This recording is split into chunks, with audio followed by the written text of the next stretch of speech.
Alright guys, I thought I'd do a video where I went through all of the derivatives of the functions that you're probably going to see not only in grade 12 calculus, but also first year calculus. So I think it's important that I run through all the derivatives. So I'll start off with the power rule. Okay, so when you start off with a power function, what you do is you drop the exponent down. Okay, so you drop the original exponent down, n, and then you subtract n by 1. Okay, so that's the derivative of the power rule. It should be easy. It's an easy one to begin with. Now, here, this is a logarithm of base b. Okay, so how do I find the derivative of log base b of x? Well, that's easy. It's just 1 over x ln b. Okay, so that is the derivative of log base b of x. These are obviously rules that require you to memorize, so you have to remember these. Okay, now ln x, sorry, that's my clock going off. I don't know if you guys can hear it, but ln x is log base e of x. Okay, so really this rule is 1 over x ln e. So guys, this is a special form. Ln x is a special form. I should probably reverse that arrow. Ln x is a special form of log base b of x, where the base is e. Now ln e is 1, so this thing is 1. So it's really just 1 over x. Okay, so it depends on how you want to do this. It might be easier just to remember this. Okay, and then ln x just kind of descends from that, or you can remember ln x. You're probably going to see more of ln x than you are log x, so it's up to you guys. So the derivative of b to the x is b to the x and then ln b.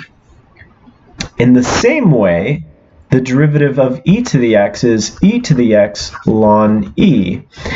But ln e is 1. So this thing right here goes away because it's just 1, and you get e to the x. This is the neat thing right here. The derivative of the function is the function itself. That's pretty crazy. You start off with e to the x, you take its derivative, nothing changes. Okay, remember that. That's pretty useful. Now, of course, I'm not even talking about chain rule or quotient rule or anything like that.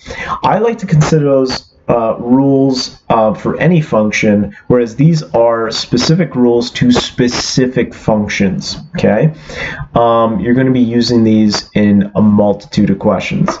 So sine x, what's the derivative of sine x? Sine x, its derivative is cos x. However, you would think that the derivative of cos x is sine x. It's not. The derivative of cos is negative sine x.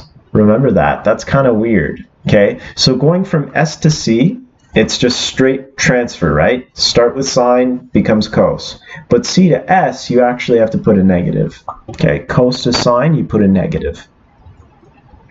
The derivative of tan x is even weirder. Okay, derivative of tan x is secant squared of x. Weird, okay? But that's legit the rule, all right? The derivative of secant x is secant x tan x. So that's not too bad. I mean, it's just basically secant x repeated, but then you put tan x on top of that. Right? Now we're talking about, so we've already done a secondary trig ratio. Secant x and cosecant x have kind of similar patterns in terms of their derivatives. So the derivative of cosecant x is negative cosecant x cotangent x. Okay, and we're going to do one more. The derivative of cotangent x is going to be negative cosecant squared x. So remember that. So the derivative of cosecant x has a cosecant x in it, but it also has a cotangent x. and the derivative of cotangent x is similar to the derivative of tan x in the sense that you have secant squared x, except here you have a negative cosecant squared x. It's kind of similar. So if you remember these rules, guys, if you remember these derivatives, you're pretty much good to go. All right, so thanks for watching. I'll catch you guys in the next video. Peace out. Don't forget to like and subscribe. All right, peace out, guys. Bye.